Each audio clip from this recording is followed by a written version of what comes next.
Welcome back to Kintsugi Heroes, Stories of Hope. This month, we're changing things up a little. You might not be aware, but Kintsugi Heroes hosts more than just this podcast, highlighting stories of resilience in natural disaster, hope and inspiration in the darkest times, and even more. Over the next 5 weeks, you'll get a preview episode from one of these podcasts in the Kintsugi Heroes network. Make sure to check the show notes for links to subscribe to these episodes, and if you know someone else who could benefit, make sure to share it with them as well. This week, you'll hear from Bill Cable, who recalls his life's experience and how he has lost, learned, and loved to become an enlightened senior. This episode is from Connecting Seniors. This limited Kintsugi Heroes podcast series was made possible through grant funding provided by the New South Wales Department of Communities and Justice Connecting Seniors Grant Program. If you'd like to find out more about Kintsugi Heroes, head to kintsugiheroes.com.au. Welcome to our Kintsugi Heroes special series, Connecting Seniors, where we share the experiences of aging Australians to create connections across our communities. In this episode, John Millam had a chat with Bill Cable, a practicing lawyer and passionate advocate for fathers' rights, bringing his rich background as a fifth-generation descendant of Henry Cable, an early Australian. Bill has navigated the complexities of parenthood, family law, and community involvement, offering invaluable insights into the challenges and triumphs of connecting seniors and supporting families. Now, let's get to the conversation. So, ladies and gentlemen and listeners, welcome back to Kintsugi Heroes, Stories That Matter. And today we're working on our Connecting Seniors series. We have a very special person to talk to today, a man who is not unfamiliar with being in a interview and being in a broadcast situation. Bill Cable, welcome to Kintsugi Heroes, Bill. Well, thank you very much, John. And look, I've been an admirer of Kintsugi Heroes for a long time, and it's great to be able to join you. Well, it's so great to have you on today, mate, because I'm hoping today, before we get into, say, your story a bit of background about who Bill Cable is, I'm hoping to work with someone who is vastly experienced at this process we're engaging in today, which is sharing and telling stories and eliciting stories, right? So hopefully we can get to talk a bit about that, and you may be able to give me a few pointers, right? So welcome today, Bill. And for the listeners, right, I would say probably the significant thing is that you are a key part of the development of Dads on the Air, and that's a massive network of broadcasting to fathers and men and families, I guess, too. We don't restrict who listens to it. So we have to talk about how that works and how your input and how you got there. But let's start back at a little bit of background on Bill Cable, right? Rather than me talk about who you are. Yeah. Can I ask you to tell the listeners who Bill Cable is? Yeah, sure. Well, I'm still a practicing lawyer. I still feel funny when you talk about seniors, but Yeah, so I put myself in that category, and it's so strange, right? But I can't deny I've been practicing as a lawyer for this is my 50th year, as it happens. I'm at a personal level. There are a few interesting things. I'm a fifth generation descendant of Henry Cable, and Henry was on the First Fleet, and he finished up having the first marriage in Australia. Wow! And the first lawsuit in Australia. And so that's it. That's epigenetic being in law. Well, some people say we're still in the same line of work, being a convict and a lawyer. But he also had the first pub in Australia, so he had very important in the establishment of Australia. And I as a child, I seemed to be. I feel sometimes like a bit like Forrest Gump, that I was there at some sort of pretty important moments. Like I was at the first the Beatles' first concert in 1960 in Australia in 1964, Wow. and I went to the first State of Origin game in 1980, and then over the time, running's always been important. So I've run 5 marathons. Long time ago, I was married in France, so I've got an abiding interest in France.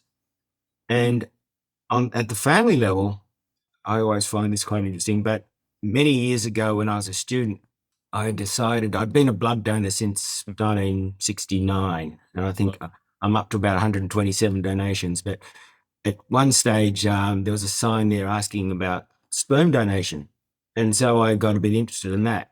And I went and made some donations and didn't think any more about it for years and years and years. And then about 5 years ago, I got contacted out of the blue, and it turned out that this was from my son, who'd come from this sperm donation. And it turned out, I got chatting with him, and I was going away. So I said, look, I'll give you a call when I get back. And when I called back, we were talking, and he said, look, there's something else I better tell you. And I was like, what's, he said, I've got a sister and you're her father too. So I suddenly found I had 2 new children, and now I've got 3 new grandchildren. And my son and I get on really well, but the daughter, I guess you'd expect this. She's never wanted to sort of acknowledge how she was conceived, so I've never had a chance to meet with her. But that's a pretty amazing thing. That is extraordinary. Can I ask you, it's one thing to get a call from an estranged family member. It's another to get a call from an estranged family member you didn't know existed. Yeah. How did that feel?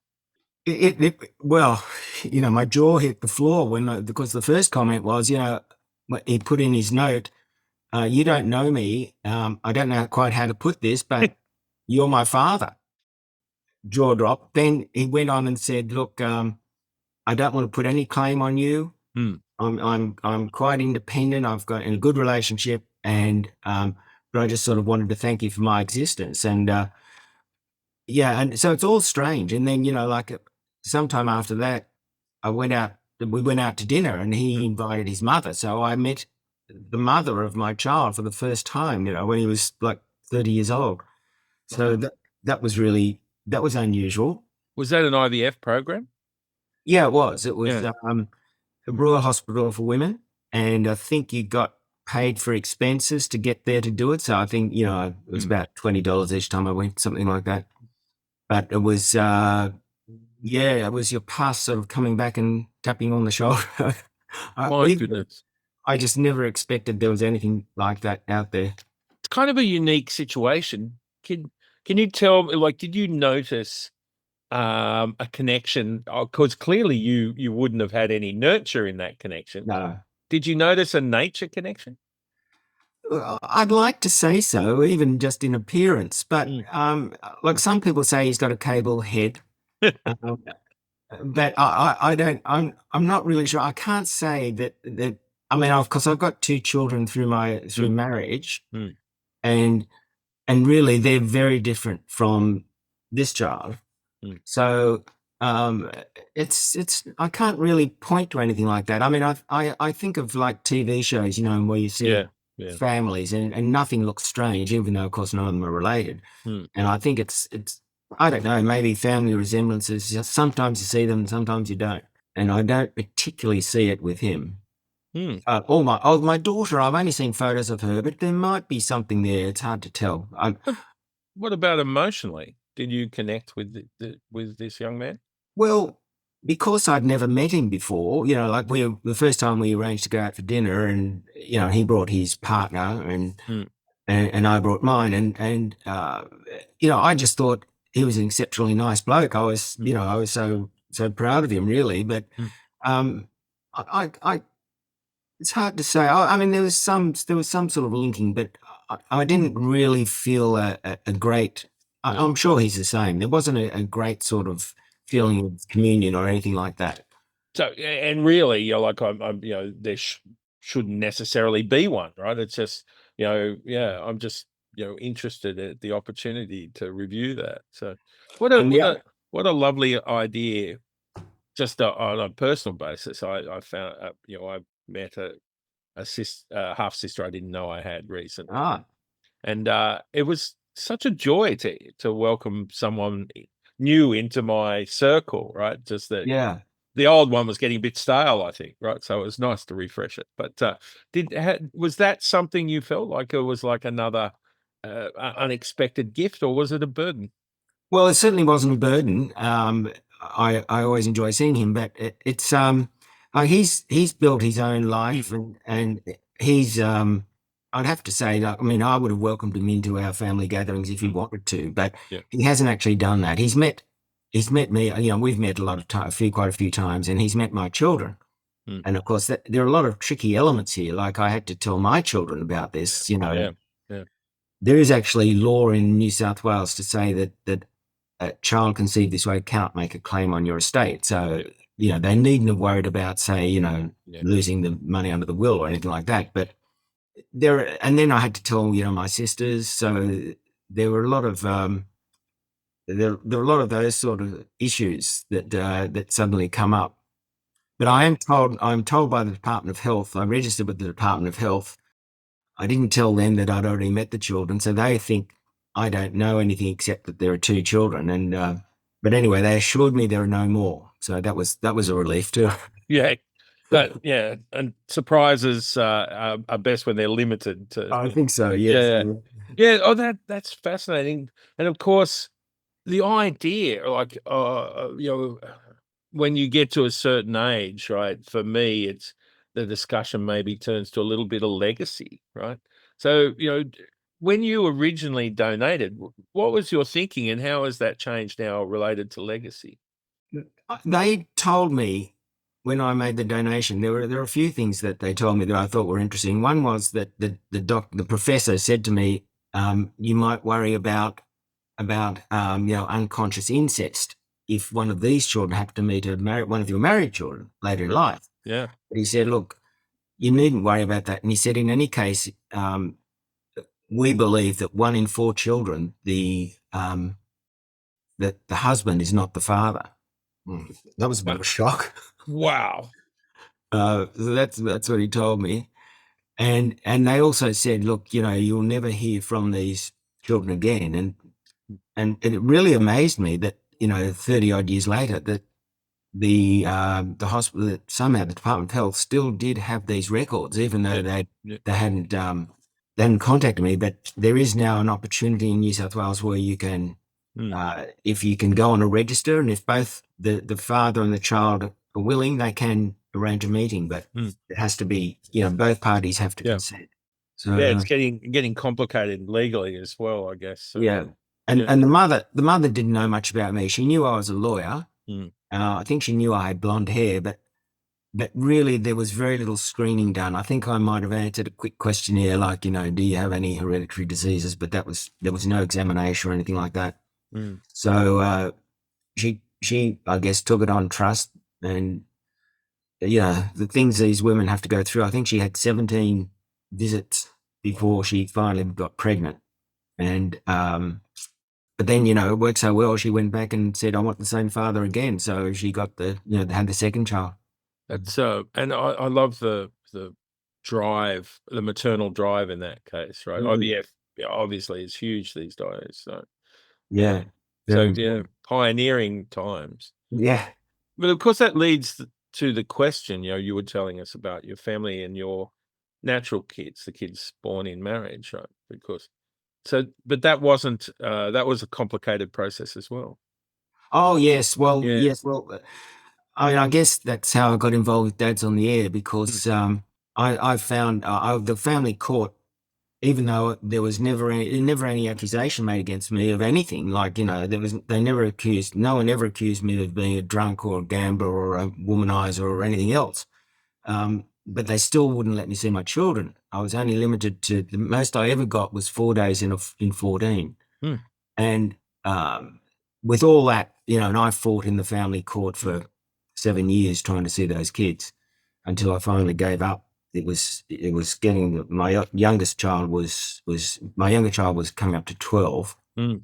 and the family court loses interest in children when they're about 12 or 13. So Yeah. I thought, well, I may as well just give it away. So I didn't see them then for 10 years after that.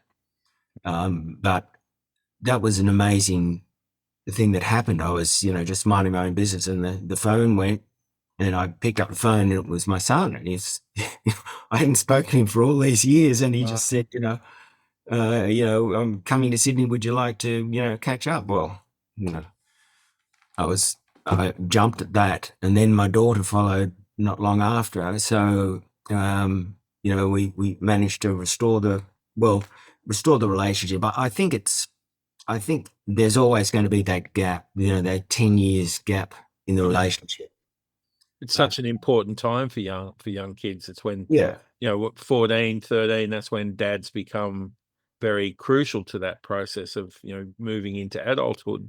Yeah. And the mother was very much an alienator. So she turned those children against me. I had some dreadful scenes with those children. She encouraged my daughter to run away from home, which was absolutely, I think that was when I decided I've got to give this away, because it was just too frightening to go into a room in the morning and she was gone. I didn't know where she was. And my son used to scream and swear at me and carry on. So yeah, it was very rough, and I just carried on through, and I tried through the courts to get be able to see the children, but the courts have really got no idea what they're doing. So the family court, I mean, and even now, I mean, the trouble with the family court, you're not supposed to identify any people that have been in the court. So, they're very well protected from any criticism.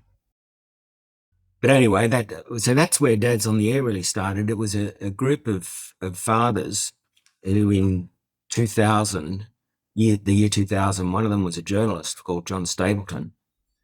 And he got together with a group of other disgruntled fathers, and they started this radio program. That was in August 2000. And John came up with the name Dads on the Air, and that was run from a community radio station in Liverpool. And then they were going to conferences and things, and I met them at one of these conferences, and they invited me to come into the studio. So I did that in September 2009. And we were all just sitting around, and I was, taking it all in. I'd never been in a radio studio before, I don't think. And then they said something or other, and they said, "Now, Bill, you're a lawyer. What do you think?" They threw the microphone at me. So that was my introduction to broadcasting. Yeah. And then, so from then, September 2009 in the community station. Then that went through till about December 2014 when I started at putting the show out from Fine Music FM in St Leonard's, and that goes to the Community Radio Network. So that's a 10-year anniversary of going to the Community Radio Network, which is fantastic. And of course, it reaches a vast number of people really through that network and being broadcast. So how many dads, engage with this kind of material? Well, look, I'd like to think it goes out to a lot. I know community radio itself, they do surveys and they do have a broad listenership. So we get it out through the Community Radio Network. They've got some 307 stations around Australia. Yeah. It also goes, it's podcast on virtually on all major podcast engines, and it goes on our website. So there are some overseas people I know that listen in. But beyond that, sometimes people ask, how many listeners have you got? Well, I can't really answer that, because the only way to do that is to run a survey, and I'm not about to run a survey. So, I don't know how many, but it's since I took it over with at Fine Music with the Community Radio Network in 2009, and I guess it's expanded from its early days of just dads complaining for an hour and a half to talking to all sorts of other interesting people. Yeah, and it's such an incredibly necessary, if sort of unrecognized service, right? So I spend a little time helping with the organization Dads in Distress, Parents Beyond Breakup, group of dads in need, going through separation and without support, just got together and created now a national organization. Mm. I find that really interesting as a lawyer, and you mentioned 50 years of law, right? Bumping into a court that doesn't work. How did that feel? Like, like there's a contrast between, your faith in your profession Mm. and then seeing, an example of it where it's a very difficult situation. Well, family law, I think, really struggles to even be law like other areas of the law. I mean, I was a corporate lawyer for most of my career, and you come to expect certain things in the way things are done. But the family court is completely different. I mean, it's like an ivory tower, because in the old days, the judges used to go from court to court, and one of the courts they went to was a family court. So they had some experience of real life. Now they're in the family court all the time. So all they hear is these complaints from the parents. And I mean, it's not unusual to spend half an hour in court with barristers, solicitors, independent children's lawyer, independent children lawyers, a lawyer. Yeah. And they're all arguing about whether the father should pick the child up at 9:15 or 9:30. Yeah.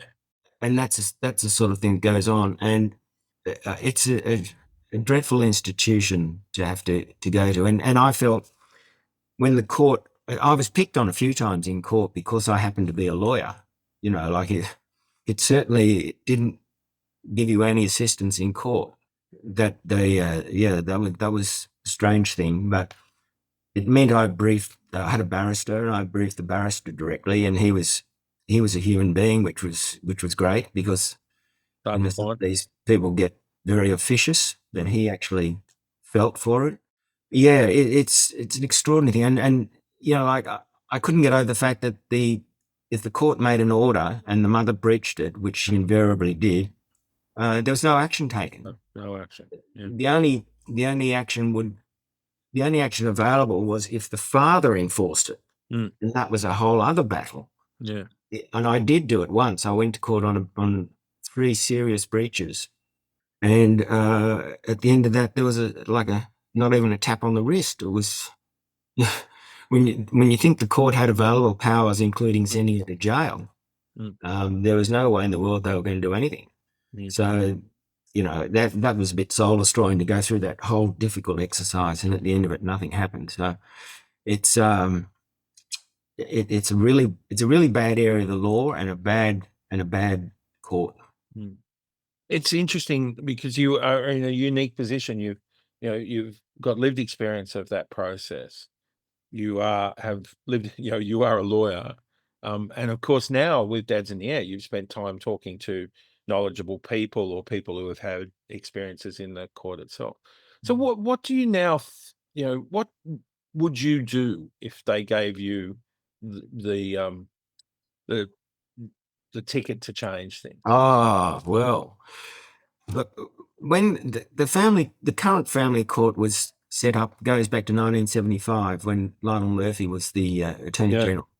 That well-known cuddly figure, Lionel Murphy, right? That's the one. Yeah. Well, he said, I mean, he had bad experiences with the family law. It's probably why he saw it as a priority to fix it. And he set it up on the understanding that it would be run mostly by social workers. And, there were little things like judges weren't supposed to wear wigs, and there was not to be a high bench where the judge would look down at the parties. He was supposed to be on the same level as the parties.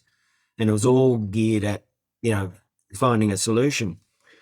But unfortunately, as these things tend to happen, the lawyers got involved, and very quickly it suddenly became a lawyer-run institution instead of a social worker institution.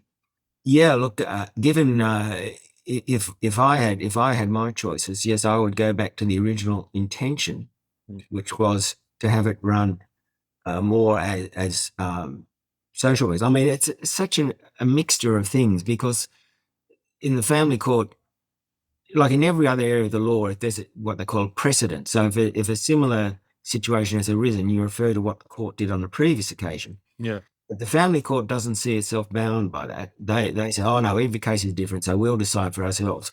So it means that you can't really give much guidance, because the courts can do what it wants. And so I would definitely go back to having the lawyers less influence and the social workers more influence. And I do mediation, so I would also promote mediation so that you don't even have to go to court. Yeah. And people would, because you've always got the two big problems are the children and the property. And, none of the reforms to the family law have made them any easier. But the father is always starting with a handicap. Yeah. Because there are all sorts of funny ideas about attachment and mothers. And I mean, the extreme example, I suppose, is Japan, where they make it that only one parent can raise the child. So it means Australian fathers with Japanese children and a Japanese mother, they've got no chance of ever seeing the children. Wow. The court will not give them a hearing. So, yeah, and that's the extreme. That, I think there just has to be more social work, more mediation, and take these judges. I mean, some of my experiences with judges in the family court, you can sort of look back on it now, but extraordinary. I mean, they're in another world. Like I wanted to see the children on Father's Day one year, and the mother had moved them up to Taree, and he said, well, you can see them, but only for 2 hours. Why? I don't know. So it would mean 3-hour drive up there, 2 hours with the kid doing who knows what, and then 3 hours back again, and then go to work the next day. And I mean, they're unrealistic. Yeah. So, and it's not getting any easier. So, we can cross our fingers. I love the thoughts about that, improving things. Yeah, I feel I've got to hand it over to. I mean, I've been a campaign for a long time, but I feel that hopefully there's a new generation coming up now which will take on the fight to do something about it. But it's just there's just been no progress for so many years, and they keep going backwards. So I don't know. I think I sometimes feel in 100 years' time we'll look back and think, what on earth were they thinking? Yeah, that's about it. And of course, at the heart of this, in some ways, is some thinking, some philosophy around the impact and role of dads. And Dads in the Air, you must speak to and over the years, sort of interacted with a huge range of Australian dads. What do you think dads do really well in Australia? In Australia, well, I think dads are getting more involved. I mean, I don't know what your family background is, but in my case, my father was, an old school. He saw his role as to work hard and pay the bills, and not really get so involved with he had 5 children. Wow. So that was, pretty much left to my mother, I think, most of it. Whereas nowadays, the thing I notice most, is that the fathers are getting much more involved with their children. They'll often take them to school, preschool. They'll, they take them to the activities. They cook. They do all sorts of things that maybe, in my father's generation just wouldn't have been an option. Yeah. And that makes it harder for, because of the, if anything goes wrong in the marriage, that they'll be, the mother suddenly becomes the gatekeeper, and the mother will decide how much time the father gets to spend with the child or children. So, and I think Australian men are part of that change in fatherhood. Perhaps it's happening around the world. I'm not sure, but I think that's all good. I think the fathers, it's very important for fathers to have a role with the children in lots of different ways. I mean, Yeah. you think about the relationship. I've done programs on the relationship between fathers and daughters, and fathers and sons, and one thing that screams out at you is how important it is for, say, young girls to get a role model of having a father. They know much better how to relate in their own relationships. So, Yeah. there are those things which we should be. I think we need to encourage fathers to be more involved. Perhaps we're going the other way because there are so many more single mothers these days. Yeah, and it's interesting. I was just listening to some stats. During the COVID period, over 200,000 Australian marriages broke up. Mm. So it's becoming, vital that we work out how to do, co-parenting. Yes. Yeah. Yeah, hasn't that changed? In 100 years, like there weren't divorces, and even when I was growing up, it was very unusual to have divorces. But now, if the kids go to school, they don't feel, that's what I suppose one good thing, that they're not on their own. They won't Yes. go in the class. Normalized. Yeah, unfortunately, yeah. So, what do you think Australian dads can improve? Be careful who you marry, I suppose, is the first the first thing. I mean, I don't know how to do that. I'm sorry. oh, I thought you were going to be the expert there, but no. I mean, all these problems wouldn't arise, I guess, if you had the happy marriage, and yeah, I don't know. I mean, people are still rushing out to get married. Maybe there are more people living together now than there were, and maybe they're more inclined to stay living together rather than actually go through the marriage process. But then they changed the law as far as properties they changed the law so that even if you're not married, if you've been in a relationship for 12 months, there's not much difference. So I think young men, I mean, because another thing which we haven't mentioned yet is the dreaded child support. And that when my wife told me the marriage was over, I mean, the first thing was, this is my life has suddenly just changed completely.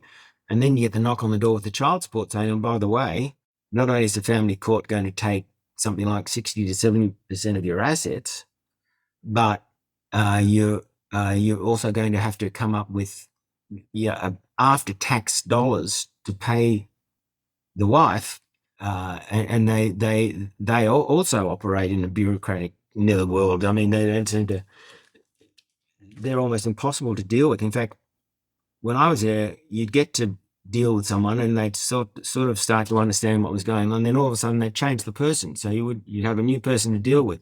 And I believe now you can't even do that. You can't deal with child support at all. They won't. They don't allow any sort of meetings. So my experience with the child support was diabolical. I think the last dealing I had with them was they worked out that because I had a self-managed super fund, so I was, that was my money going into the super fund, and there's a law that says you have to take a minimum amount out of your super fund each year, which I wasn't, which was my own money. It wasn't money coming from somebody else. But the family child support agency said, no, that's income, and we're going to not only are we going to take it, we're going to backdate it. So you owe us $10,000. Well, and by that stage, I'd already taken them to court a few times. They had some extraordinary rulings against me, and I'd won those couple of times I went to court with them. But that time I was exhausted, so I just thought, look, I'll just pay the $10,000 and have these people out of my life. Yeah, and that was my last dealing. They never wrote to me and said, it's all over, thanks very much. No, I just didn't hear from them. Yeah. Oh, they're terrible, and leading to lots of men suiciding. And that of course is something that those of us who support men understand, that this is a massive part of the landscape for blokes. Mm. So people seem to be, asking the question, why is this so prevalent, or, why is this an issue? What do you think we need to tell them? Well, look, the only good thing about the child support agency payments is that, if you've got a spendthrift wife, or, if it might be costing you a fortune, at least with the child support agency, there's a formula, and you can sort of know, all right, well, from now on, I'm going to be paying this much. Right. But you've got to stay on top of it, and because they do weird things, like in how they work out your income, they'll work it out in the way that suits them. I mean, they don't necessarily have to go with your tax return. They can make their own determinations. So I think you need to look, that's all you have to do. I think you just have to do your best and try and work out fair. And don't, when you're sort of not allowed to see your children, you're not looking to pay extra money to the mothers. I think you just pay what child support agency says is the amount you have to pay, and pay that. Because if you pay more, that's the other thing. If you pay more, the child support agency will say, "Oh, well, you can pay more, so therefore we'll set it at this higher level." So you've got to be careful like that as well. But and you were saying, the loss of men as a result of these, child support agent, family court actions, separation, the challenges that this adds to, other challenges like career adjustment and so on. So losing men, what are we going to tell people who are saying, we're losing too many men? What do we do about it? Well, that was actually a campaign at Dads on the Air in the early days that they had on the boss of child support agency, and tried to pin him down on how many men commit suicide because of child support agency, and they would never admit it. Dads on the Air took an estimate. We thought it was a man a day was killing himself because of the agency, but they would, they never own up to it. They would have the figures, but they won't own up to it. So it's, it's dealing with, those are the most important things in your life, your children and your income and your assets. Well, they're all gone. So it's a huge problem. I think most fathers want to do the right thing by their children. They're not trying to avoid their responsibilities, but it's just, it goes back to Bob Hawke saying, no child in Australia will ever live in poverty, or something along those lines. Well, by 1990 it was. But he wasn't thinking that the government was going to do anything. He was thinking, we're going to attack these fathers and get money out of them. So, it started off on the wrong foot, and I don't know, I think it's probably worse now than it ever was. But it's strange because, you've got the family court has got this, this clamp down on saying what's happening, but you don't hear too much about fathers getting caught up in child support agency. You hear a lot about the deadbeat dads. It's a dreadful expression, but you never hear about the fathers trying to do the right thing that get caught up in it. And the vast majority of fathers do. That's the stats if they reveal them. So I'm interested. You mentioned earlier as a solution, one of the wisdoms you now have is to the suggestion that we find a different type of woman, or marry a different woman.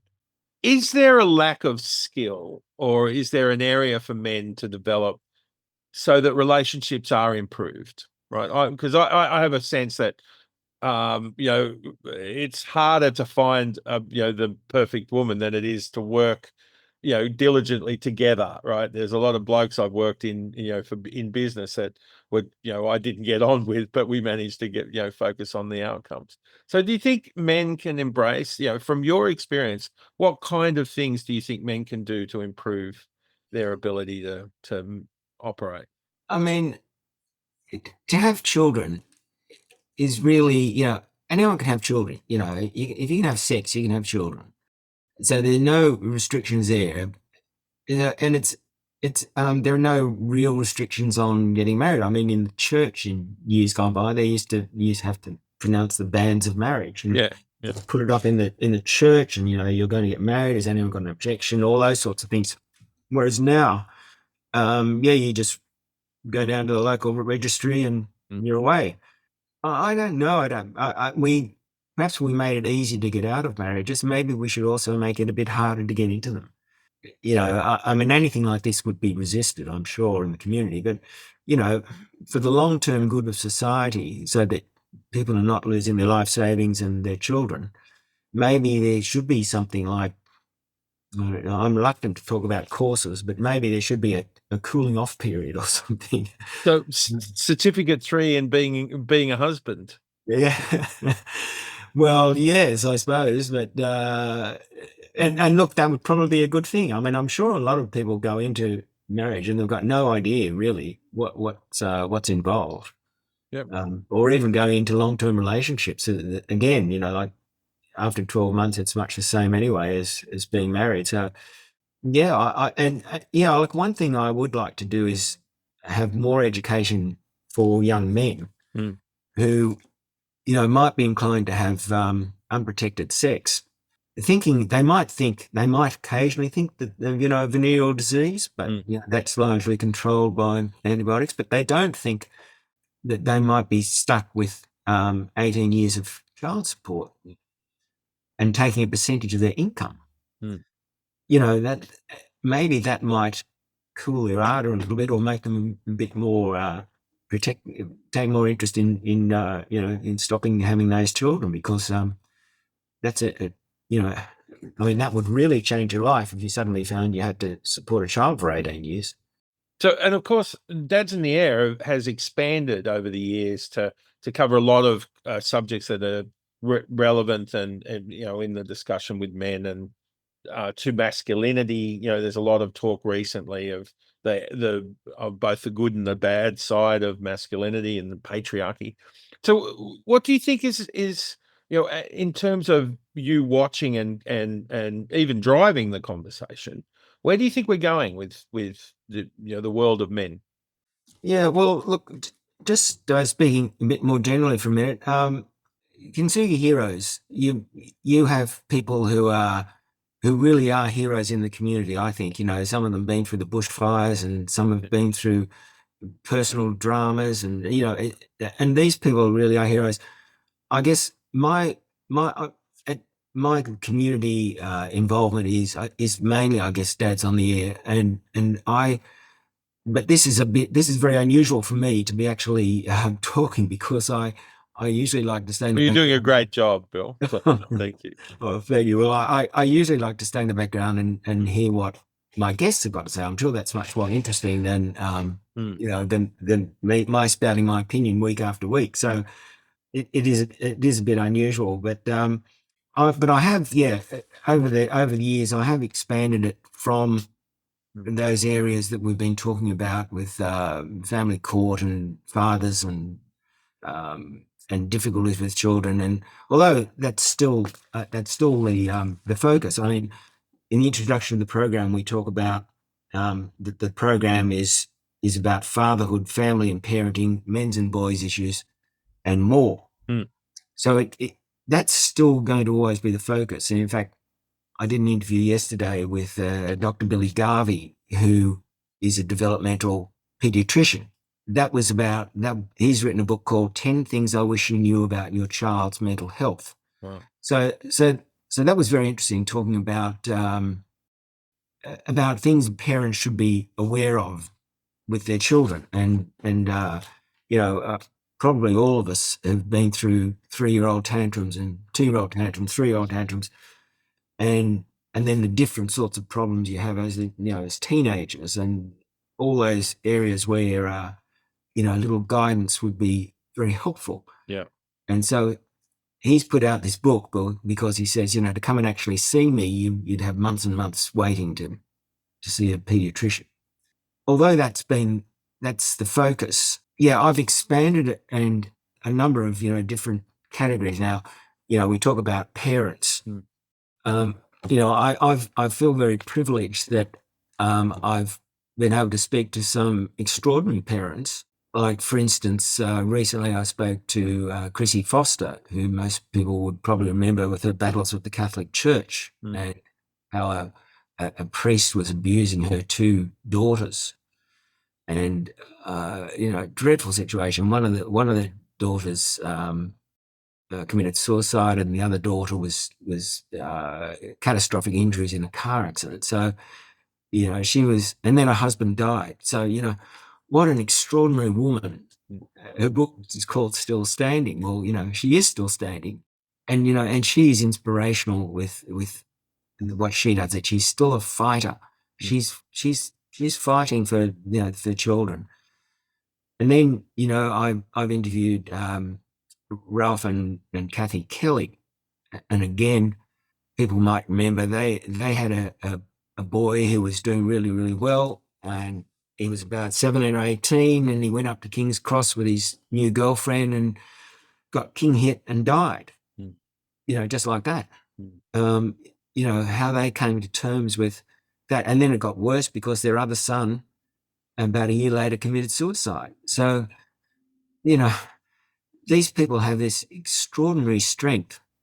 And then, and also, like in the parenting area, I spoke to a fellow called Brendan Watkins, who wrote a book called Tell No One. And his story was unusual in that he found out that his mother had been a nun, and then subsequently found out that his father had been a priest. Yeah. And that was, and the father, he didn't manage to trace his father before his father died, but his mother is still alive, and he's met with his mother. But he battled the Catholic Church and had an enormous battle, trying to find out, what the story was about his parents. So, things like that are, well, they can be certainly for me, they can be very inspirational. Just hearing the things that parents will do, for their children. And amazing. I love those stories. And of course, I believe also that it's, the quiet battles that, that men are engaged in every day just to grab more time or spend more time or support their family. That's right. Yeah. I love that. So, do you find yourself inspired by the stories you're inviting into your world? And is that the purpose of what your purpose now? You spent so much energy and so much time promoting those stories and sharing those stories. Is that your purpose? Well, look, I guess so. I guess if I've got a purpose, I mean, I see myself as very privileged that I get the opportunity to talk to all these people.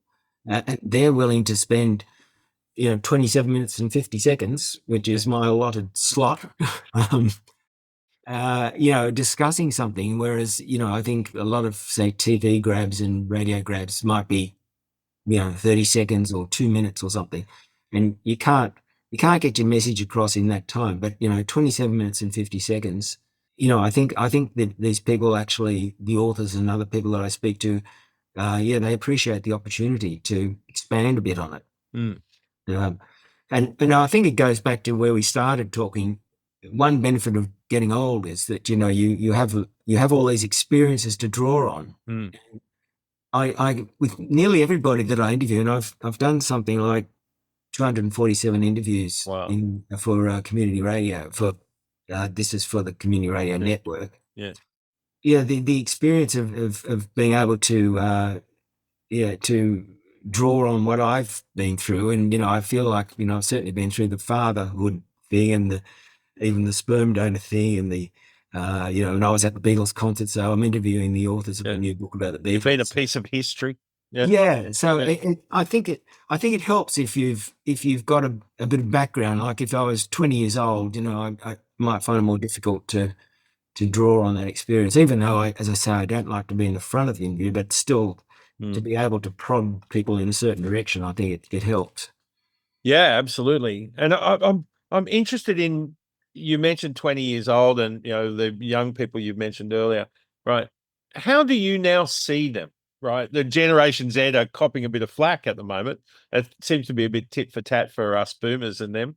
But what's your view of young Australians at the moment? Oh, well, look, I'm very impressed. I mean, I've got two children, and my daughter's 27, my son's 31, and I'm very impressed with them. I think we're still at the stage. There's some talk in America at the moment that maybe it's going backwards, but I think we're still at the stage where our children can expect to earn more money and do more things than perhaps we did. So I think I mean, they have the opportunity to travel much more than we did when we were growing up.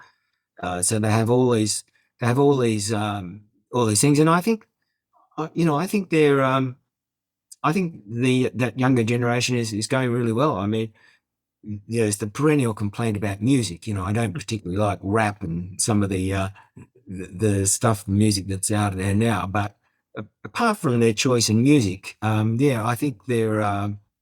Oh, my son's he plays in a rock band as the real headbanging music. Right. Yeah. Which I can appreciate when he's playing, but it wouldn't be my first choice. So yeah. So I think there's cause for optimism with the next generation coming through, and I think we're learning more. Like this doctor that I interviewed yesterday, I think we're learning more about how we should react when children, like just simple things like language. And he was saying, well, rather than saying if a child's having a difficult moment, saying, oh, it's all right, it's better to say, I'm here, and be supportive. That's what they're really looking for. Yeah.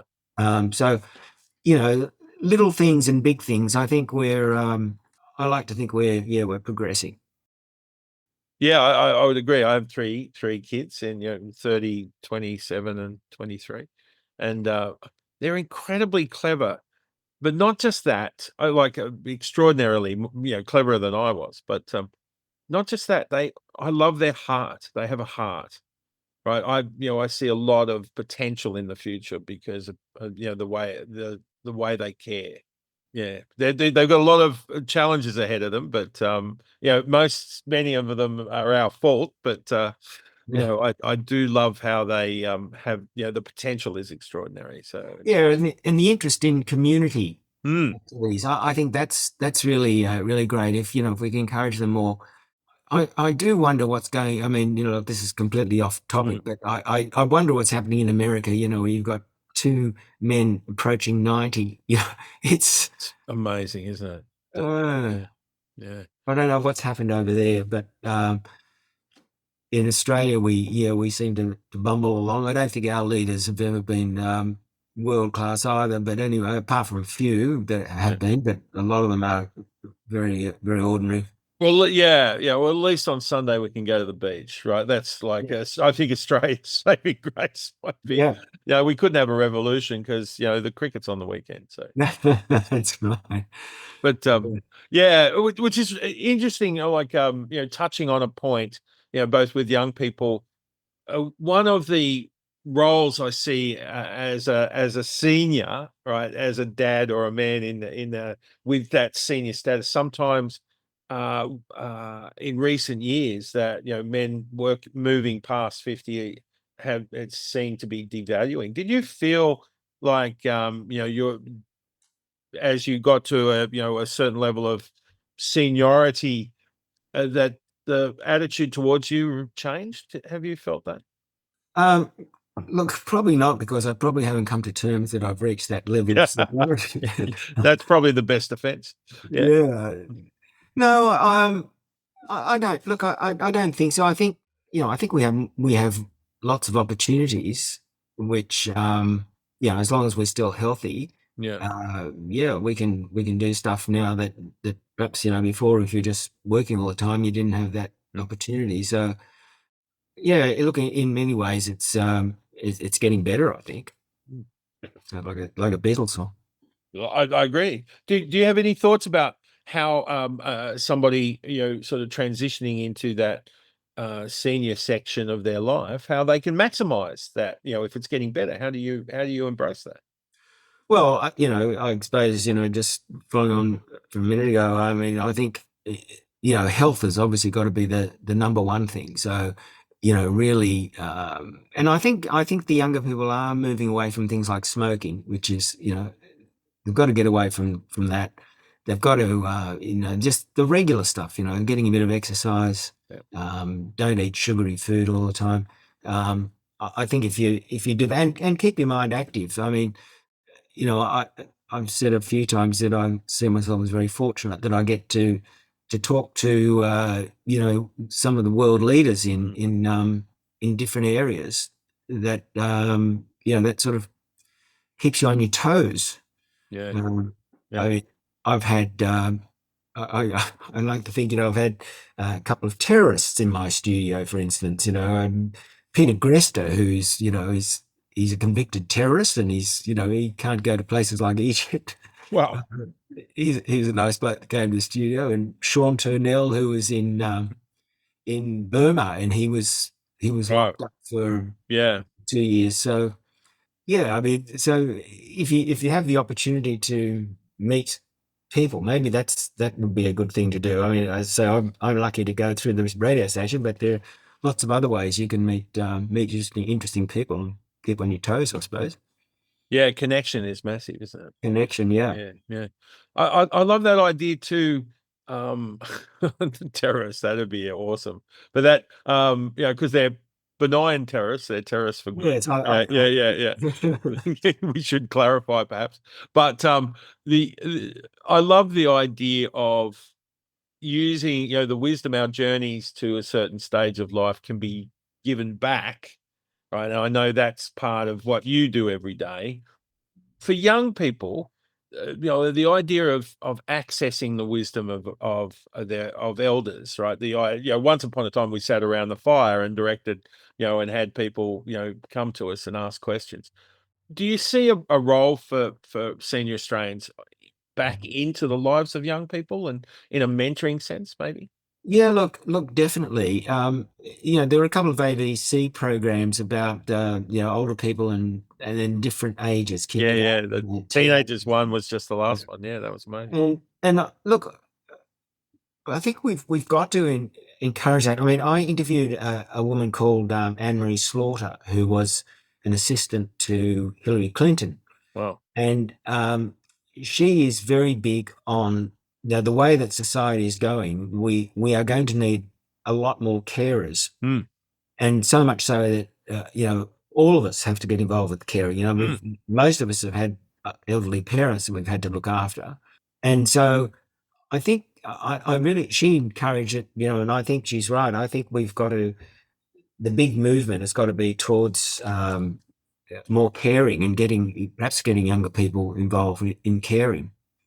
So AI might free them up from doing lawyer type jobs and into caring type jobs. Absolutely. Lawyers are one of the most threatened people, I think, with AI. So yeah, get them doing something else more useful, maybe caring. Yeah, and it's interesting because maybe a good place to sort of round up is how you think things are going to change in the future, right? So we're coping with massive areas of technology change, but also social change, as we talked about America and so on. What do you see the future being, mate?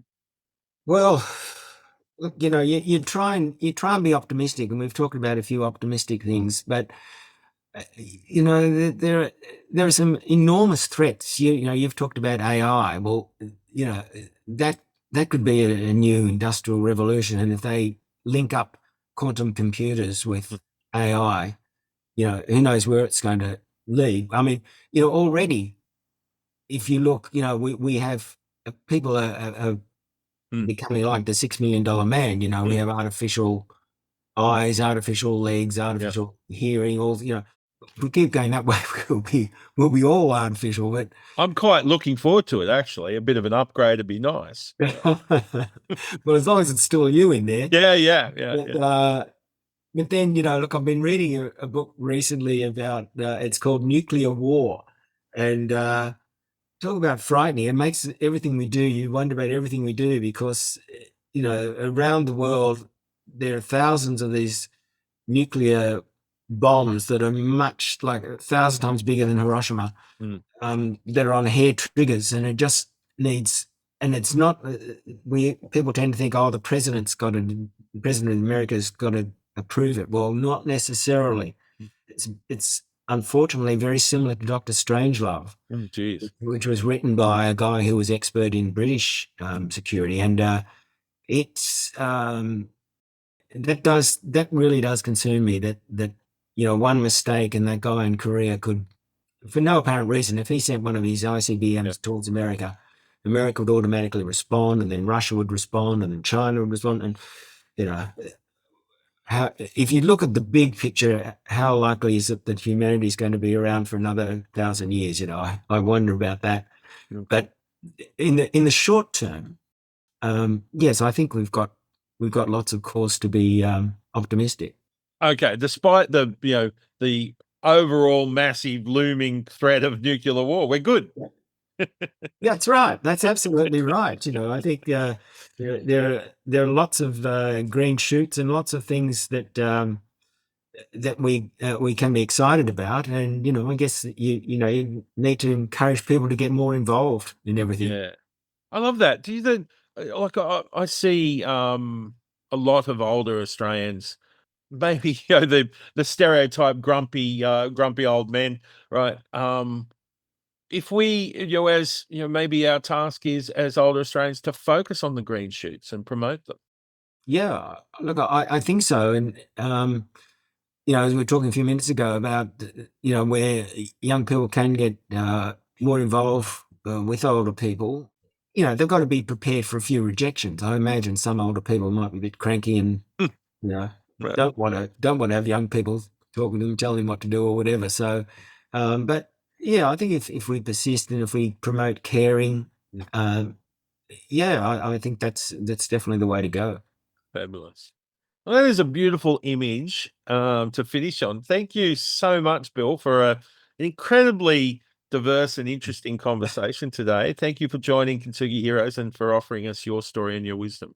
Much appreciated. Well, thank you, John. And look, I have all the time in the world for Kintsugi Heroes. I think it's a wonderful organization, and your founder, what a ball of energy he is. So, yeah. Ian Westmore, and I've interviewed with Ian several times on Dad's on the Air as well, but he is an inspiration for me, and and Kintsugi Heroes is a fabulous exercise. So congratulations. Well, thank you very much on behalf of Kintsugi Heroes, and thank you, Bill, and talk soon. All the best, man. That's great. Thank you, John. Thank you for listening to this episode of Connecting Seniors, a Kintsugi Heroes special series. Thank you to Colin Lilly for permission to use Broken as our theme music for this series. If you enjoyed this conversation, share the podcast with a friend and let us know by leaving a rating and review on Apple Podcasts, Spotify, or wherever you get your podcasts. If you'd like to support Kintsugi Heroes and the stories we share, head to kintsugiheroes.com.au and follow the instructions to make a tax-deductible donation. Thank you for listening, and we'll see you next time.